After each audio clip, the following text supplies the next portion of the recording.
39번 볼게요. 일단 주제는 치유를 하는 과정에서 각각 다른 동물들의 상황과 성향에 맞추어야 한다. 성향에다가 상황까지 같이 쓰세요.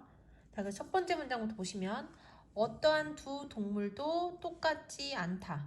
unlike는 형용사인데 서술형 형용사라고 해서 서술형 형용사 어떤 역할을 하냐면 보어 자리에 들어가는 역할은 할 수 있지만 어떤 명사를 꾸며주는 역할을 하는 형용사 역할은 할 수가 없는 애들을 얘기하거든. 예를 들어서 pretty라는 단어는 뒤에 나오는 명사인 뭐 강아지, dog를 꾸며주는 역할을 할 수 있고 보어 자리에도 들어갈 수 있는데 unlike는 명사를 꾸며준 역할은 못하고 이렇게 비동사 뒤에 나와서 보어 역할은 할 수가 있는 거야. 그래서 첫 번째 문장은 두 동물은 100% 똑같을 수는 없다라는 얘기 한 거야. 그다음 넘어가서 같은 배에서 나온 동물들은 몇몇 같은 특징들을 보여줄 것이다. 하지만 the same as A 하면은 A와 똑같은 이렇게 해석이 돼서 as 뒷부분을 먼저 해석을 하거든. 그래서 하지만 서로 정확히 똑같지는 않을 것이다.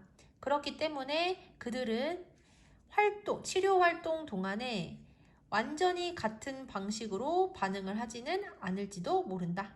그래서 여기에서는 이 39번 같은 경우는 이런 의들이죠.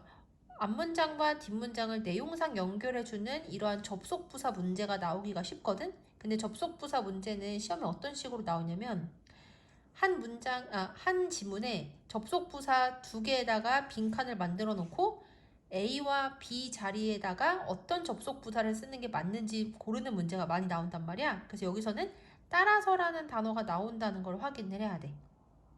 여기까지 이해되시죠?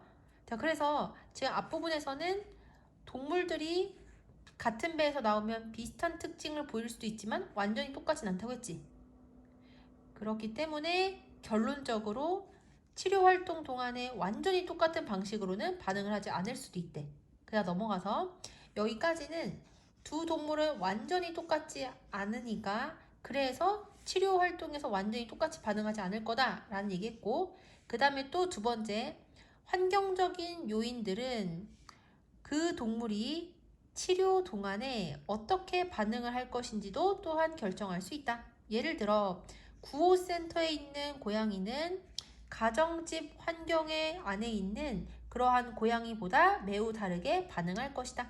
그래서 두 번째는 환경적 요소에 따라서도 치료의 과정이 조금 치료에 대한 반응이 달라질 수도 있대. 여기까지 되시죠?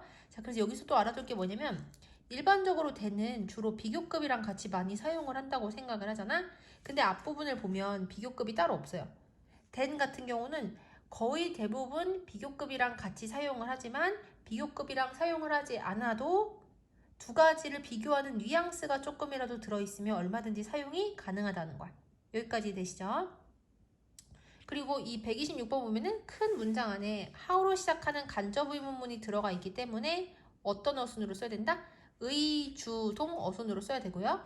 그리고 뭐뭐 동안이라는 뜻을 가지는 전치사에는 during도 있지만 또 뭐도 있지? for도 있죠. 근데 둘 다 전치사하고 똑같은 뜻이지만 during은 숫자가 올 수 없고 for은 뒤에 뭐가 와야 된다? 숫자가 와야 된다는 차이가 있는 거야.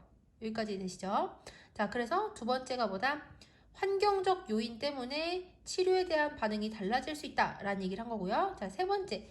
지금 보니까 계속 치유 과정에서 반응이 다를 수 있는 그러한 이유가 여러 개가 나열이 되고 있잖아. 그 세 번째 이유가 여기 나온단 말이야. 그럼 비슷한 얘기가 계속 반복이 되기 때문에 어떤 추가를 하는 표현인 게다가가 여기 들어가야 되는 거야. 비슷한 내용을 나열할 때는 게다가라는 접속 부사를 사용을 한다.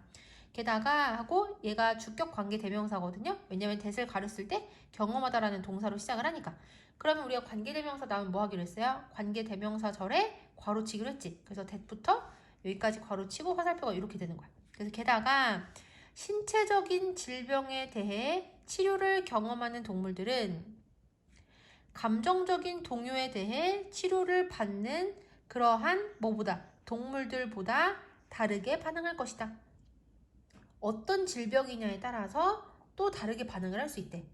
어떤 동물들은 진짜 몸에 부상을 당해서 치료를 받는 애들도 있을 거고, 또 어떤 애들은 뭐 감정적으로 힘들어가지고 치료를 받을 수도 있겠지. 그래서 어떤 것 때문에 치료를 받느냐에 따라서도 치료에 다르게 반응을 할 거래요. 여기까지 되시죠? 그리고 주격관계대명사에서 제일 중요한 게 뭐다? 선행사에다가 이 동사의 수를 맞추는 건데 선행사가 동물들 여러 마리니까 여기에 복수동사 사용을 한 것도 확인을 해야 돼. 그래서 넘어가서 with A in mind 하면은 A를 염두에 두고 이렇게 해석을 하면 돼. 그래서 이것을 염두에 두고 모든 치료 활동은 다르게 어떻게 되어져야 된다? 탐구되어져야 할 필요가 있다. 여기 보면은 수동태인 거 보이시죠? 모든 치료 활동이 탐구를 하는 게 아니라 얘는 사람이 아니니까 탐구가 되어지는 거거든. 그래서 여기 수동형으로 쓴 거야. 그리고 각각의 치료법은 동물의, 여기 덕가 붙었으니까 그 동물이야. 그 동물의 특정한 필요에 맞추도록 조정되어져야 한다. 여기까지 됐지? 그래서 모든 치료 활동들을 다 다르게 바라봐야 되고 그리고 각각의 이 치료 과정은요 반드시 그 동물, 다친 동물의 구체적인 필요에 맞추도록 다 조정이 되어져야 된대. 여기까지 되시죠? 넘어가서 여러분들이 가면서 배울 것이다. 여기선 여러분이 겪으면서라고 해석을 하면 돼. 여러분이 겪으면서 뭐 할 것이다? 배울 것이다. 그 다음 땡땡 하고서 치료는 끊임없는 학습의 과정이다. 그래서 치료라는 거는 그냥 막 하는 게 아니라 그 내가 치료하고 있는 동물의 어떤 상황 같은 것을 계속해서 배우면서 진행을 해야 되는 것이다 라고 얘기를 하는 거야.